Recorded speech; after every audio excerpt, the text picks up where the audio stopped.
The fishermen of North Carolina need your help. And even if you're not a fisherman, or even if you're not a resident of North Carolina, I need you to take a couple minutes to listen to our story. We're being involved in shade tree backdoor politics, and we're being used as poker chips, and we're not being given the right to voice our concerns and share our story. So I'm coming to social media because that's all I know that's left to do. Just to give you some background, I'm referring to House Bill 442 in North Carolina. This is a bill that is not new. This bill was started in March, and it was written to restore recreational and commercial access to the flounder fishery in North Carolina. It had overwhelming support from both sides, something that you really don't see in politics a lot. Everybody wanted this bill and everybody was for it, and it was set to pass. It had overwhelming support from the people and the representatives alike. 48 hours before this bill was set to pass, an amendment was added that has nothing to do with the flounder fishery in North Carolina. This amendment was added intentionally to create the split that most politicians thrive on, and it was very successful in doing that.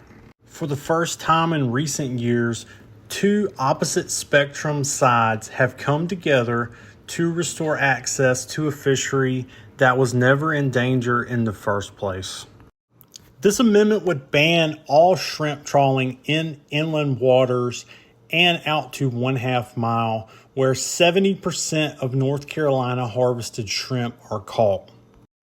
80% of commercial fishing vessels are small or medium size, and they are not equipped to work beyond those waters.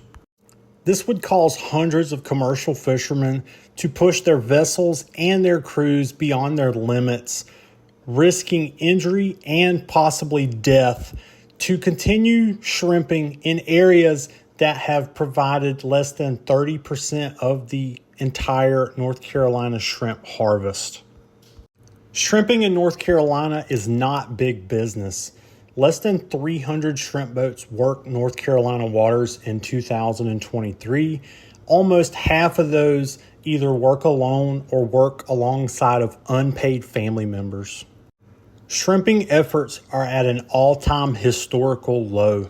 There's a lot of misinformation circling the internet from conservationist groups like the CCA, whose goal is to completely end all commercial fishing.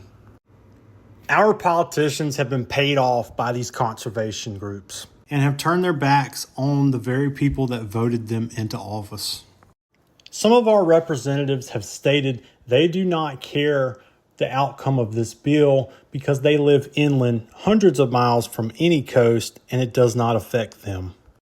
The effects of this bill will go far beyond the handful of fishermen that will no longer be able to harvest shrimp in North Carolina.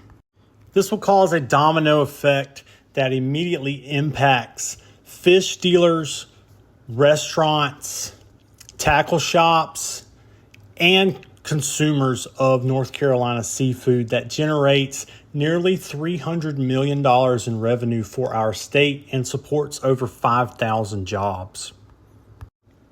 North Carolina has been the leader of regulation and has worked with fishermen to reduce bycatch over 40% in the last 5 years.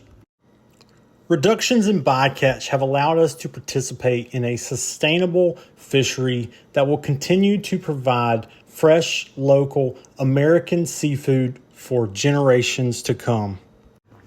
Shrimping in North Carolina is more than just a job. It's a lifestyle that involves hard work, long hours, and increased operating expenses, all while battling record low shrimp prices due to the increase of imported seafood.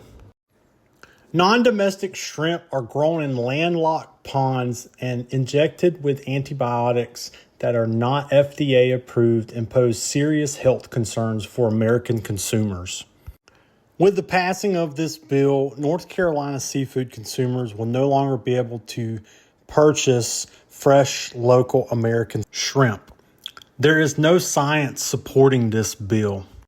The passing of this bill doesn't address the underlying issues of overdevelopment of our coast and pollution that comes with it. With no notice and no time to prepare, our commercial fishermen are being stripped of their livelihoods, destroying over 200 years of heritage. In an industry that has supported tens of thousands of families and provided millions of consumers with access to fresh, local, sustainable seafood for over 1,000 years since the first fishing village of North Carolina was established, Wanchese. The fishermen of North Carolina need your help to share our story with the world. If you want to help us interact with this post, like, comment, share it with everybody you know.